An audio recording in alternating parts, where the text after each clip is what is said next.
اعوذ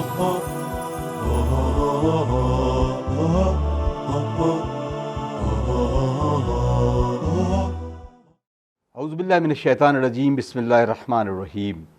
ناظرین گرامی السلام علیکم، میں آپ کا میزبان اطہر کاظمی اس خاص گفتگو میں آج آپ کا استقبال کر رہا ہے پروگرام مولائے غدیر۔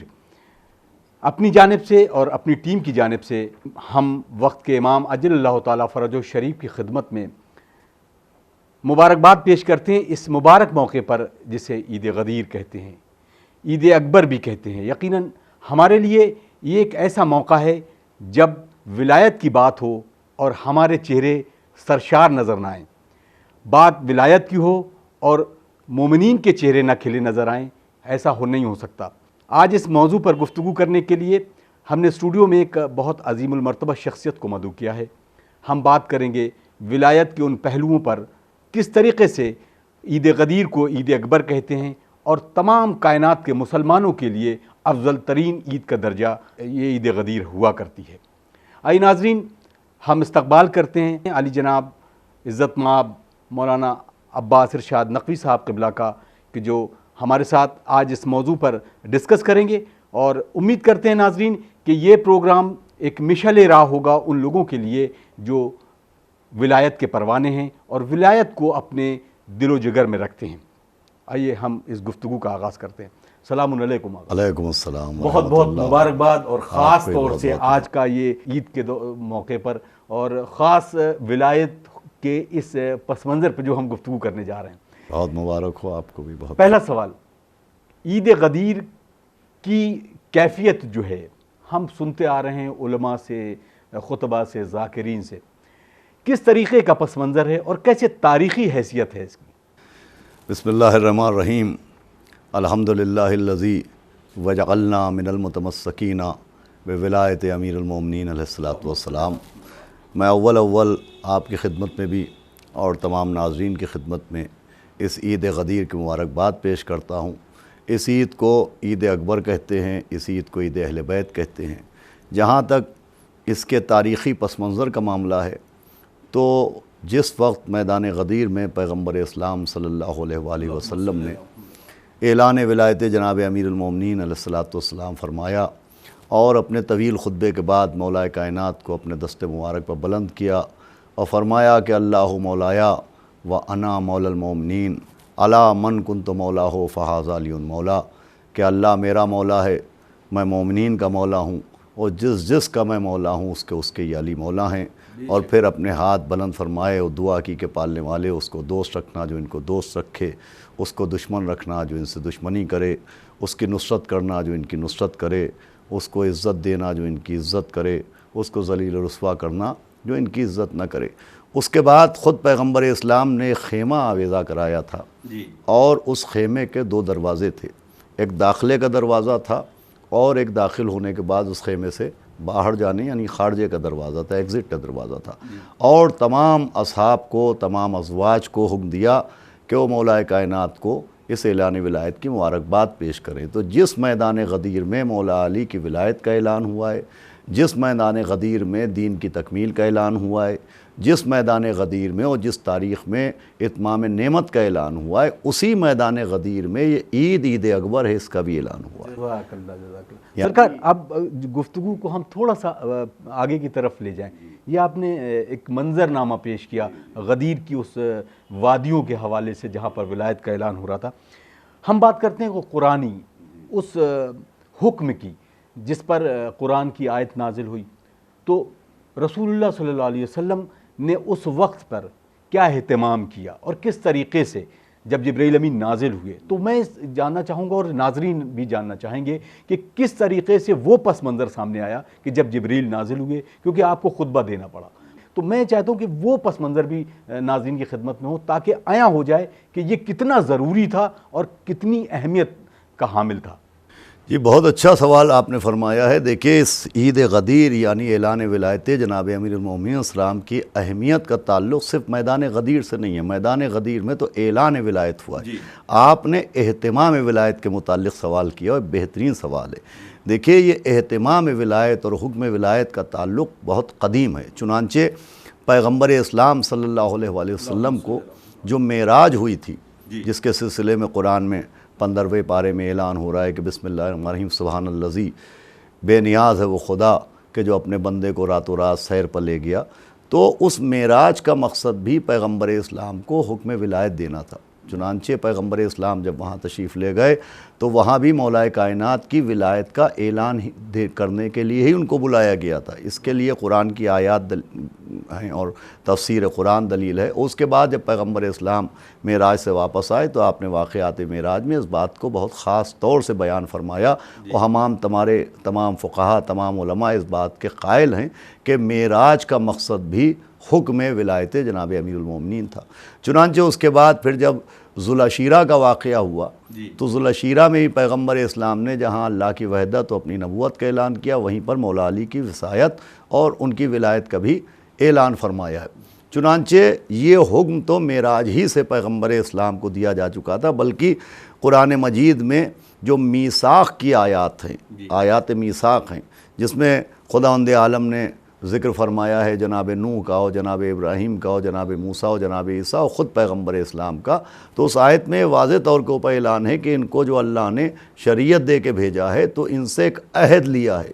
وہ عہد ہمارے علماء نے جو تفسیریں لکھی ہیں تو معصومین کی حدیثوں سے یہ ثابت ہے کہ وہ عہد کوئی اور عہد نہیں ہے، ولایت جناب امیر المومنین کا عہد ہے، یعنی انبیاء پر، اور وہ خاص انبیاء جنہیں اولی العزم کہا جاتا ہے، 5 پیغمبر جو صاحبان شریعت کہلاتے ہیں، ان کو اللہ نے صرف شریعت پہنچانے پر معمور نہیں کیا ہے، ان کو بھی مولا علی کی ولایت پہنچانے پر معمور کیا ہے۔ چنانچہ ولایت تو مولا کائنات کی پیغمبر اسلام کے اوپر معراج ہی میں حکم دیا جا چکا تھا، پیغمبر اسلام اس کے لیے اہتمام کر رہے تھے۔ جیسے خود پیغمبر نے فرمایا کہ کنتو نبیان، میں اس وقت بھی نبی تھا، آدمہ مائے وطین، جس وقت جناب آدم آب و گل کے درمیان تھے، لیکن 40 برس تک پیغمبر اسلام نے اپنی رسالت کے لیے حکم خدا کا اعلان کیا، اور 40 برس تک اپنے کردار کے ذریعے اور اپنے اخلاق کے ذریعے اعلان رسالت کے راستے کو ہموار کیا۔ ویسے ہی پورے 23 برس تک مختلف مقامات کے اوپر جو اہتمام ہوا ہے وہ اسی اعلان ولایت کے لیے ہوا ہے۔ چنانچہ میں بات کو مختصر کرتے ہوئے عرض کرتا ہوں کہ جب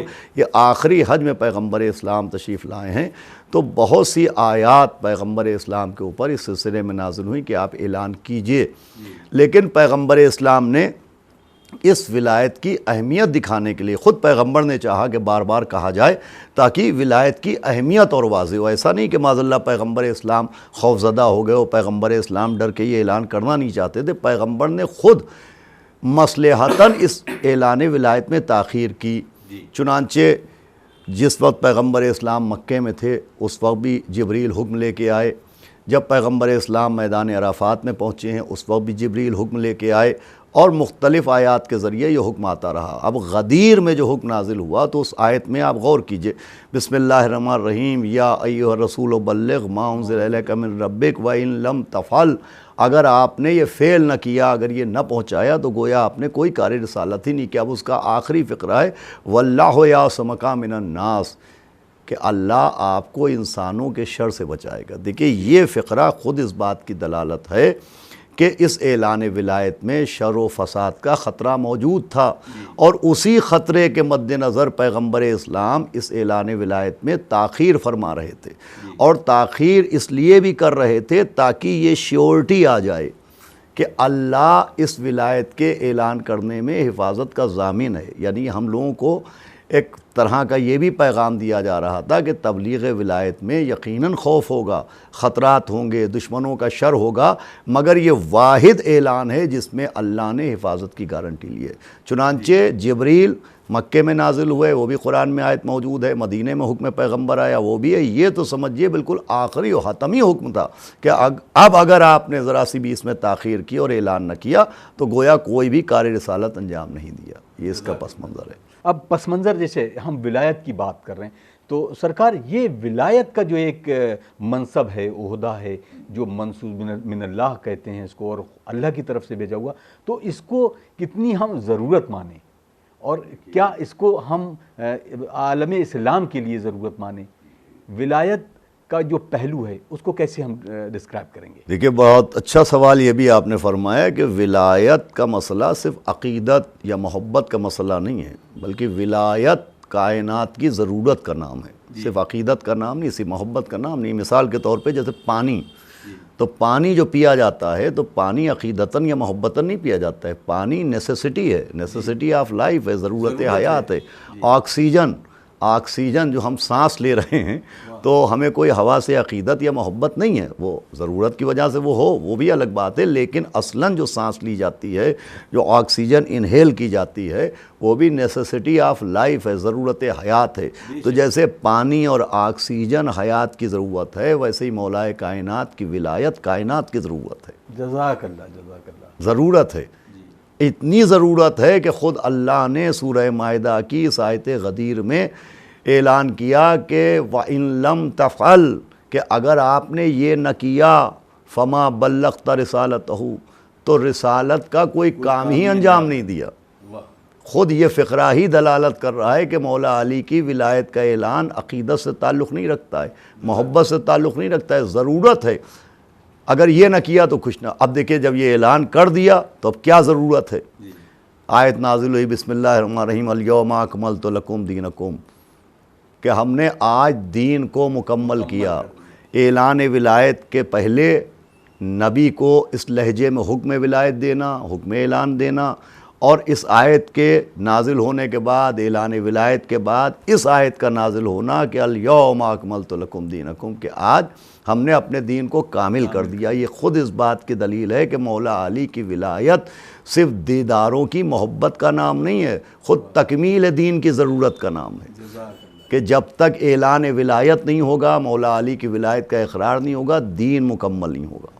تو اب غدیر کی ہم اس پہلو کو تھوڑا الگ رخ کی طرف لے جاتے ہیں۔ ہم گفتگو جب بھی کرتے ہیں وہ افراد جو غدیر کے منکر ہیں ان کی ہم بات نہیں کرتے ہیں۔ کچھ افراد ہیں کہ جو کہتے ہیں کہ ہاں اس طرح کا واقعہ پیش ہوا اور رسول اللہ صلی اللہ علیہ وسلم نے خطبہ طویل دیا، اور اس کے بعد مولا کی اب معنی کی بات آتی ہے کہ انہوں نے کہا کہ من کنت مولا فہذا علی مولا، جس کا میں مولا اس کے علی مولا۔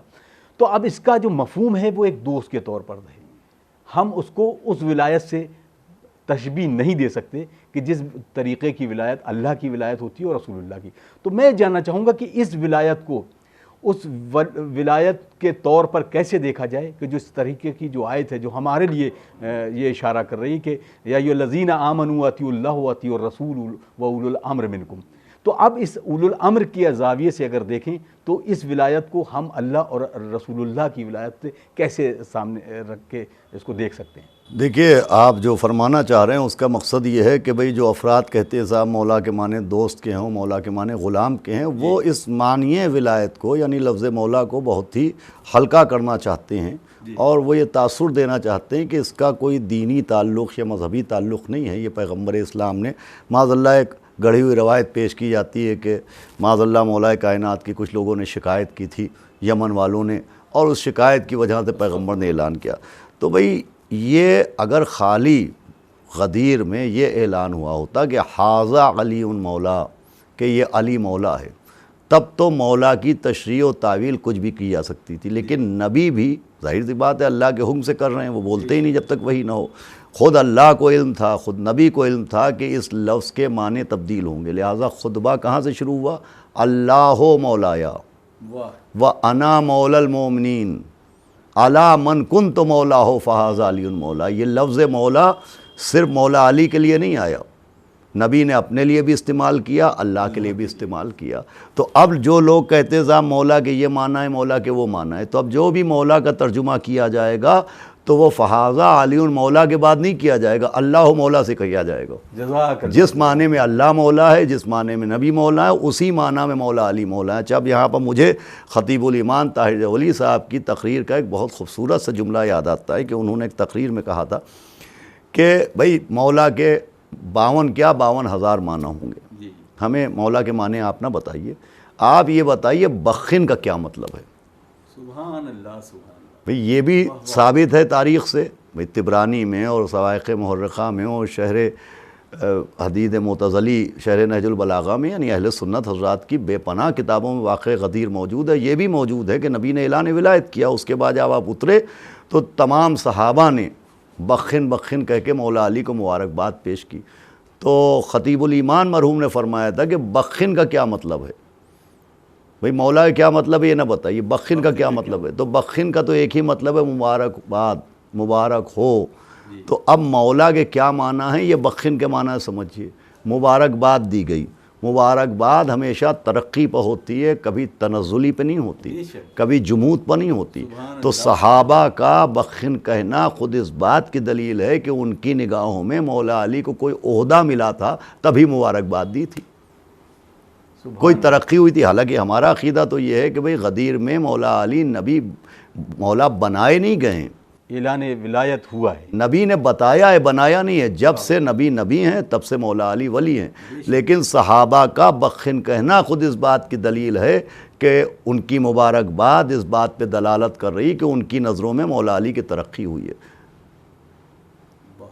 اور لفظ مولا کے جو بھی ترجمہ کرنا ہے تو نبی نے اپنے کو ہی مولا کہا، اللہ نے اپنے کو ہی مولا کہا ہے، تو اس حساب سے ہوگا۔ اور پھر وہ آئے ولایت موجود ہے، اللہ ولی، اس کا رسول ولی، اور وہ ولی ہے جو عالم رکوع میں زکوٰۃ دیتے ہیں۔ تو جو اللہ کی ولایت ہے، جو نبی کی ولایت ہے، وہی مولا کائنات کی ولایت ہے۔ یہاں پر ولایت تکوینی بھی مراد ہے، صرف ولایت تشریعی نہیں، ولایت تشریعی اور ولایت تکوینی۔ ولایت تکوینی کا مطلب ہے کہ جو اللہ و نبی کا اختیار ہے وہی اللہ نے مولا کائنات کو عطا کیا ہے۔ چنانچہ ان کی مخالفت نبی کی مخالفت ہے، ان کی مخالفت اللہ کی مخالفت ہے، ان کی اطاعت نبی کی اطاعت ہے، ان کی اطاعت اللہ کی اطاعت ہے۔ جزاک اللہ۔ اب سرکار سوال یہاں پر اس عہدے کی کو بھی لے کر ہے کہ جو ہم بات کرتے ہیں کہ اکثر عالم اسلام میں بعد رسول جو ایک بہت خاص پہلو پہ گفتگو ہوتی ہے وہ خلیفۃ اللہ اور ولایت کا دونوں معنی کو کیسے ہم جوڑ کے دیکھیں کہ جو ولی ہے جس کا اعلان کیا گیا غدیر میں، اس کو ہم خلیفہ کے طور پر بلا فصل کیسے تسلیم کیا جائے؟ اب دیکھیے اس میں یہ ہے کہ اس میں مولا کہتے ہیں حاکم کو، جی، مولا حاکم کو کہتے ہیں، اور خلیفہ جانشین کو کہتے ہیں۔ جی، جناب آدم کی خلافت کا اعلان ہوا، انی جاعل فی الارض خلیفہ، میں زمین پر خلیفہ بنا رہا ہوں، اپنا خلیفہ بنا رہا ہوں۔ خلیفہ خلف سے بنائے، یہ اکثر و بیشتر ہم لوگ روزمرہ اپنے بیٹوں کو خلف اکبر، بڑا بیٹا خلف اکبر کہلاتا ہے، تو یہ خلفی سے خلیفہ ہے۔ خلیفہ کہتے ہیں جانشین کو، جانشین کو، نیابت کرنے والے کو، اور مولا کہتے ہیں حاکم کو۔ یہاں پر شخصیت ایک ہوتی ہے، عہدے دو ہوتے ہیں۔ مومنین کا حاکم وہی ہوگا جو نبی کا اور اللہ کا خلیفہ ہوگا۔ جزاک اللہ۔ یعنی خلیفۃ اللہ، اسی لیے مولا کائنات کی زیارت میں لفظ خلیفۃ اللہ بھی آیا ہے، لفظ خلیفہ رسول بھی آیا ہے۔ یہ بھی ایک طرح سے مولا حاکم کائنات کون ہے، مومنین کا حاکم کون ہے، اس کی پہچان ہے۔ بھئی جس طرح سے امام ہونے کے لیے عصمت کی شرط ہے، نبی کے لیے عصمت کی شرط ہے، رسالت کے لیے عصمت کی شرط ہے کہ جیسے نبی وہی ہوگا جو معصوم ہوگا، رسول وہی ہوگا جو معصوم ہوگا، امام وہی ہوگا جو معصوم ہوگا، ویسے ہی مولا وہی ہوگا جو رسول اور اللہ کا خلیفہ ہوگا۔ اب دیکھیں یہ بڑا نازک سا مسئلہ ہے، لوگوں نے خلیفہ بنایا تو وہ خلیفۃ المسلمین کہے جاتے ہیں، ان میں کوئی خلیفۃ اللہ نہیں کہا جاتا ہے، ان میں کوئی خلیفہ رسول نہیں کہا جاتا ہے۔ چنانچہ کتابوں میں لفظ خلافت کی جہاں پر بحث ہے وہاں یہ بھی ہے کہ جب لوگوں نے سقیفہ میں ابن قحافہ، ابو بکر ابن ابی قحافہ کو خلیفہ چنا، اور انہوں نے اپنے باپ کو، ان کے باپ زندہ تھے، انہوں نے خط بھیجا کہ لوگوں نے مجھ کو خلیفہ بنا لیا ہے، خلیفہ رسول چن لیا ہے، تو انہوں نے باقاعدہ اس بات کے اوپر احتجاج کیا ہے اور اسی لفظ خلیفہ کو لے کے بحث کی جو کتابوں میں درج ہے۔ انہوں نے کہا بھئی تمہیں خلیفہ رسول لوگوں نے کیسے بنا لیا؟ لے خلیفہ رسول کا مطلب ہے رسول کا جانشین، تو جانشین بنانے کا خود رسول کو حق ہے، تو اگر رسول نے تم کو بنایا ہے تو لوگوں نے کیوں چن لیا؟ اور جسے لوگ چنے وہ رسول کا خلیفہ نہیں ہو سکتا۔ تو لفظ خلیفہ اور لفظ مولا ان دونوں کا اطلاق ایک ہی شخص پہ ہو سکتا ہے۔ مولا المومنین، ولی مومنین وہی ہوگا کہ جو اللہ اور اس کے رسول کا خلیفہ بھی ہوگا۔ جناب آدم کو اللہ نے اپنا خلیفہ بنایا، یعنی نائب بنایا زمین کے اوپر، اللہ نے اپنا نائب جناب آدم کو بنایا۔ چنانچہ 4 خلیفہ ہیں قرآن میں جن کا ذکر ہے، جس میں جناب آدم ہیں، جناب داؤد ہیں، جناب ہارون ہیں اور مولا متقیان ہیں۔ یہ اللہ کے خلیفہ بھی ہیں اور مومنوں کے اب جیسے امام، لفظ امام ہے، مولا کائنات کو کہا تھا امام المومنین، امام المتقین، وہ متقین کے امام ہیں، وہ مومنین کے امام ہیں۔ امام مومنین کے ہیں، امام متقین کے ہیں، مگر خلیفہ رسول کے ہیں، خلیفہ اللہ کے ہیں۔ سبحان اللہ، سبحان اللہ۔ یہ شرط ہے ولایت کی کہ ولی مومنین وہی ہوگا کہ جو اللہ اور رسول کا خلیفہ بھی ہو۔ اب ہم اگر سوال جو میں دوسرے رخ لے جانا چاہ رہا تھا کہ ہم اب غدیر کی بات کرتے ہیں، یہ جو غدیر اہمیت رکھتا ہے اور ہم عید اکبر بھی کہتے ہیں، تو معصومین نے اس کے لیے خاص طور سے کیا اقوال زرعی ہیں جو دیگر ائمہ طاہرین علیہ السلام ہیں، انہوں نے کیا کیا نقل کیا اور کیسے ہمیں حکم دیا ہے کہ اس دن کو کس طریقے سے منایا جائے؟ دیکھیے، عید غدیر کے سلسلے میں مولا کائنات سے لے کے اور سارے معصومین علیہ السلام کی احادیث کتب میں موجود ہیں، جس میں اس دن کو عید اکبر کہا ہے، انہوں نے اسے عید اہل بیت کہا ہے، اسے عید اعظم کہا ہے۔ یہاں تک حدیثوں میں ہے کہ روز محشر یہ عید الفطر اور عید الاضحیٰ اور عید مباہلہ اور عید غدیر اور عید نوروز، مختلف عیدوں کے نام لیے، مختلف روایتیں ہیں جس کا ہم سب کو لب لباب بیان کریں۔ یہ ساری عیدیں روز محشر آئیں گی اور ان عیدوں کی سردار عید غدیر ہوگی۔ ایک تو عید غدیر کی اہمیت کے لیے، اب ثواب عید غدیر کے لیے یہاں تک ہے کہ عید غدیر کے دن اگر کوئی 1 درہم خرچ کرے گا تو اللہ اس کے بدلے میں 1000 درہم دے گا۔ عید غدیر کے دن کھانا کھلانا ثواب ہے، عید غدیر کے دن روزہ رکھنا ثواب ہے، عید غدیر میں نماز پڑھنا ثواب ہے۔ یہاں تک ہے کہ عید غدیر کے دن اگر تم کچھ نہیں کر سکتے تو کم سے کم ایک مومن کو مسکرا کے دیکھ لو۔ عید غدیر کے لیے صیغہ اخوت جاری کیا جاتا ہے، یعنی مومنین ایک دوسرے کے بھائی بنتے ہیں۔ عید غدیر کے دن آپ انشاءاللہ نجف اشرف میں جب عید غدیر میں جائیں تو آپ دیکھیں گے کہ عراقی شیعہ حضرات کے ہجوم گروہ کے گروہ آتے ہیں، اور وہ آنے کے بعد مولا کائنات کی زری کے اوپر ہاتھ رکھ کے تجدید بیعت کرتے ہیں۔ بھئی وہ غدیر میں نہیں تھے، لیکن عالم ارواح میں جب مولا کائنات کی ولایت کا اللہ نے حکم دیا تو اس وقت روحوں نے جو بیعت کی تھی تو اس بیعت کی تجدید عید غدیر کے دن کی جاتی ہے۔ تو سارے معصومین نے عید غدیر کو عید اکبر کہا ہے، عید اعظم کہا ہے، عید اہل بیت کہا ہے، ساری عیدوں سے افضل و اعلیٰ کہا ہے۔ اس دن کے اعمال بیان کیے گئے ہیں۔ نماز عید غدیر ہے، یہ ہے کہ مسلسل یہ ایک فقرہ بسم اللہ الرحمن الرحیم الحمدللہ الذی وجعلنا من المتمسکین بولایت امیر المومنین، کہ جب عید غدیر کے دن کسی مومن سے ملو تو یہ فقرہ کہو کہ شکر ہے اس اللہ کا کہ جس نے ہم کو مولا کائنات کی ولایت سے متمسک کر دیا۔ صدقے دینے کا ثواب ہے۔ حد یہ ہے کہ عید غدیر کے لیے حدیث ہے کہ اگر کوئی مومن عید غدیر کے دن انتقال کر جاتا ہے، شرط مومن کی ہے، اگر مومن انتقال کر جاتا ہے تو اسے شہداء کا درجہ عطا کیا جاتا ہے۔ جزاک اللہ، سبحان اللہ۔ تو عید غدیر کے لیے مسلسل احادیث موجود ہیں کتابوں میں، اعمال عید غدیر ہیں، بلکہ مفاتیح الجنان میں شیخ عباس قمی نے عید غدیر کی زیارتیں درج کی ہیں، عید غدیر کے اعمال درج کیے ہیں، اس میں سارے معصومین علیہ السلام نے اس عید کے سلسلے میں بے پناہ۔ اچھا، اب یہ کہ چونکہ معصومین کا دور دشمنوں کی کثرت کا دور تھا، لہٰذا وہاں احادیث ملتی ہیں، خود معصومین نے اپنے خاص چاہنے والوں کے سامنے ان اعمال کو انجام بھی دیا، اعمال کرنے کا حکم دیا۔ لیکن یہ جو اس وقت ہم آزادی کے ساتھ عید غدیر منا رہے ہیں، اس عید غدیر کو اگر کوئی ڈھونڈے گا تو یہ جس طرح سے محفلیں ہو رہی ہیں اور لوگ ایک دوسرے سے گلے مل رہے ہیں، بڑے بڑے میدانوں میں فنکشن ہو رہے ہیں، یہ نہیں ملیں گے۔ اس کا نہ ملنا عید غدیر کے غیر اہم ہونے کی دلیل نہیں ہے۔ دیکھیے، یہ بات بہت خاص آ گئی، اگر آپ اجازت دیں تو میں عرض کروں کہ اکثر و بیشتر لوگ کہتے ہیں صاحب معصوم کے دور میں تو یہ عزاداری کے سلسلے بھی کہ ایسے ماتم نہیں ہوا، انہوں نے ایسے تابوت نہیں اٹھایا، ان کے یہاں عزا خانہ نہیں ہوتا تھا، یا عید غدیر کے لیے بھی کہ صاحب ان کے یہاں اس طرح سے عید منانا نہیں ملتا ہے۔ تو ان کا ایک جواب یہ ہے کہ بھئی اذان، اگر اذان کی تاریخ پڑھیے تو پیغمبر اسلام کی تبلیغی زندگی، رسالت کی جو ظاہر ہو کے انہوں نے کی ہے وہ ہے 23 برس، اور آپ 13 برس مکے میں رہے، 10 برس مدینے میں رہے، تو 13 برس مکے میں نماز ہوتی رہی مگر اذان نہیں ہوئی۔ حکم اذان تمام شیعہ سنی علماء مانتے کہ مدینے میں آیا ہے، تو 13 برس مکے میں نماز ملتی، اذان نہیں ملتی۔ تو اب اگر ہم یہ کہیں کہ صاحب مکے میں تو اذان ہوتی نہیں تھی، تو یہ اذان کے غلط ہونے کی دلیل نہیں ہے، کثرت کافرین کی دلیل ہے۔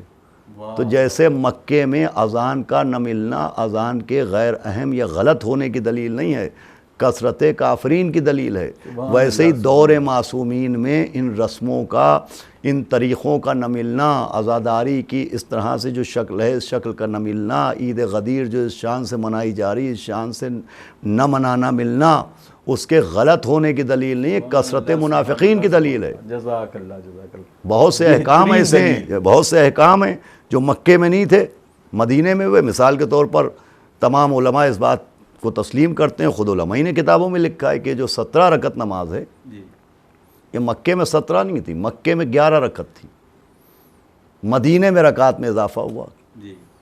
تو اب اگر کوئی کہے صاحب وہ مکے میں تو 11 ہوتی تھی مدینے میں 17 کیوں ہو گئی، تو حالات کی وجہ سے۔ اس کا مطلب بہت سے احکام شریعت حالات کو دیکھ کے واجب کیے گئے، بہت سی باتیں حالات کو دیکھ کے حرام کی گئیں۔ ہر حرام مکے میں حرام نہیں ہوا اور ہر واجب مکے میں واجب نہیں ہوا۔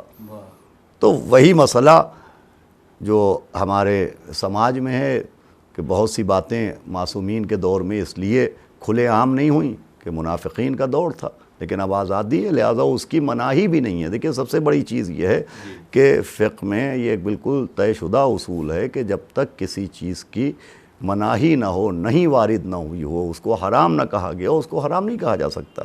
چنانچہ عید غدیر کے لیے بہرحال یہ باقاعدہ طور کے اوپر حدیثیں ملتی ہیں، خود معصومین کے گھروں میں لوگ جاتے تھے، مبارکباد پیش کرتے تھے، نئے کپڑے، اچھے کھانے، ان ساری چیزوں کا حکم موجود ہے۔ لہٰذا معصومین کی حدیثوں کے مطابق یہ جو عید الفطر و عید الاضحیٰ ہے یہ مسلمین کی عید ہے، اور عید غدیر معصومین کی عید ہے، اللہ کی عید ہے، رسول کی آخر عید میں ہے۔ کیونکہ وقت ہمیں اجازت نہیں دے رہا سرکار، میں چاہوں گا کہ اس عید غدیر کے موقع پر مولانا عباس ارشاد صاحب قبلہ کی طرف سے ایک ایسا میسج ہو کہ جو نوجوانوں کے لیے نہ صرف بلکہ عالم اسلام کے لیے، فکر کے لیے، ان کو آج کے دن اس سوچنے کے لیے اور اپنے کردار سازی کے لیے کہ ولایت کو سے آشنا ہونے کے لیے ایک ایسا میسج جو سب کے لیے مشعل راہ ثابت ہو جائے۔ اس عید غدیر کے مبارک و مبارک ترین موقع پر میں تمام ملت تشیع کی خدمت میں خصوصی طور پر اور مسلمین کی خدمت میں عمومی طور کے اوپر یہ پیغام دینا چاہتا ہوں کہ اس عید غدیر کو آپ خدا کے لیے صرف شیعوں کا ایک عقیدت کا معاملہ سمجھ کے نظر انداز نہ فرمائیں، بلکہ خود قرآن نے تفکر کا حکم دیا ہے، آپ قرآن پر تفکر کریں، وہ آیات جو غدیر کے متعلق ہیں ان کا مطالعہ کریں، اور اس کے بعد اس عید غدیر کی افادیت کو سمجھنے کی کوشش کریں۔ ہرگز تعصب کی نظروں سے اس عید کو نہ دیکھیں، آپ خود اپنے علماء کتابوں کو پڑھیں، اور ان علماء کی کتابوں میں واقع غدیر بڑی صراحت کے ساتھ ملتا ہے۔ واقع غدیر میں پیغمبر اسلام کا مولا کائنات کو ہاتھ پر بلند کر کے ان کی ولایت کا اعلان کرنا بہت وضاحت کے ساتھ ملتا ہے۔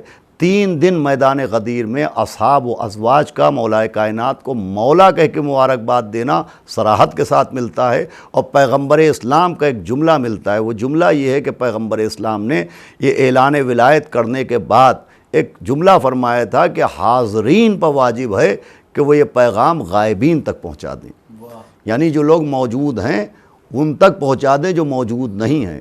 تو عید غدیر کا اصل پیغام ہی یہ ہے کہ یہ عید غدیر صرف ہم اپنی ذات تک محدود نہ رکھیں، اس خزانے کو ہم اپنے سینے کے اندر چھپا کے نہ رکھیں، بلکہ ہم اس کو دوسروں تک بھی پہنچائیں جن کو نہیں معلوم ہے، تاکہ روز محشر کوئی یہ نہ کہہ سکے کہ صاحب یہ شخص ہمارے ساتھ اٹھتا بیٹھتا تھا، اس نے ہمیں غدیر کے بارے میں نہیں بتایا۔ اس لیے کہ میں نے جو ابھی عرض کیا تھا، آپ نے بہترین سوال کیا تھا کہ اعلان ولایت فضیلت نہیں ہے، ضرورت ہے، اس لیے کہ احادیث سے ثابت ہے کہ اللہ کوئی عمل اس وقت تک قبول ہی نہیں کرے گا جب تک مولا علی کی ولایت کا اقرار نہ کیا جائے۔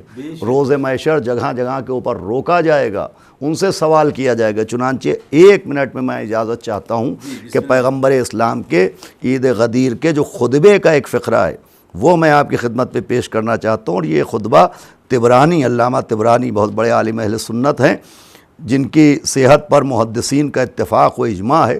انہوں نے زید ابن ارقم سے روایت کی ہے کہ پیغمبر اسلام نے جو خطبہ غدیر شروع کیا اس میں آپ نے پہلے حاضرین سے اس بات کا اقرار لیا کہ میں نے تم تک نماز و روزہ اور سارے فرائض پہنچائے کہ نہیں پہنچائے۔ سب جب اقرار کر چکے تو پیغمبر اسلام نے ایک فقرہ کہا، اس کو میں دہرانا چاہتا ہوں، اور وہ یہ تھا کہ اے لوگوں، قریب ہے کہ مجھے بلایا جائے اور مجھے جانا پڑے، مجھ سے بھی سوال ہوگا اور تم سے بھی پوچھا جائے گا۔ یہ پیغمبر اسلام کا فقرہ اس عید غدیر کی اہمیت کے اوپر بہت روشن دلیل ہے کہ فرما رہے ہیں مجھ سے بھی سوال ہوگا اور تم سے بھی پوچھا جائے گا۔ یعنی مولائے کائنات کی ولایت وہ ہے کہ حدیثوں میں ہے کہ قبر میں بھی اسی ولایت کا سوال ہوگا، اور روز محشر پل صراط کے اوپر بھی اسی ولایت کا سوال ہوگا۔ لہٰذا میرا پیغام تمام قوم کے لیے، تمام مسلمین کے لیے، پوری کائنات کے لیے یہ ہے کہ اس عید غدیر کو سمجھیے، واقع غدیر کا اقرار کیجیے اور مولائے کائنات کو ولی مطلق مانیے، اس لیے کہ آج جتنی بھی پریشانیاں ہیں، آج جتنی بھی دشواریاں ہیں، آج جتنے بھی امراض ہیں، آج جتنی بھی مشکلیں ہیں، ان کا ایک ہی مشکل کشا ہے، اور اس مشکل کشا کا نام ہے من کنت مولا ہو فہذا علی مولا۔ اگر آج ساری دنیا مولا علی کی ولایت کے اوپر جمع ہو جائے تو ہر پرابلم کا حل مل جائے گا، ہر مرض کی دوا مل جائے گی، ہر سوال کا جواب مل جائے گا، اس لیے کہ سارا انحصار مولا کائنات کی ولایت کے اوپر ہے۔ خود حدیث قدسی ہے کہ علی، اگر ساری دنیا آپ کی ولایت پر جمع ہو جاتی تو لما خلقت النار، ہم جہنم کو خلق ہی نہ کرتے۔ اللہ کی حدیث قدسی اس بات کی دلالت ہے کہ اللہ نے جو جہنم خلق کیا ہے وہ دشمنان ولایت کی وجہ سے خلق کیا ہے، بلکہ یوں کہا جائے کہ اللہ نے جہنم بنایا نہیں ہے بلکہ منکرین ولایت نے بنوایا ہے۔ لہٰذا سب سے اہم مسئلہ آخرت کا مسئلہ ہے۔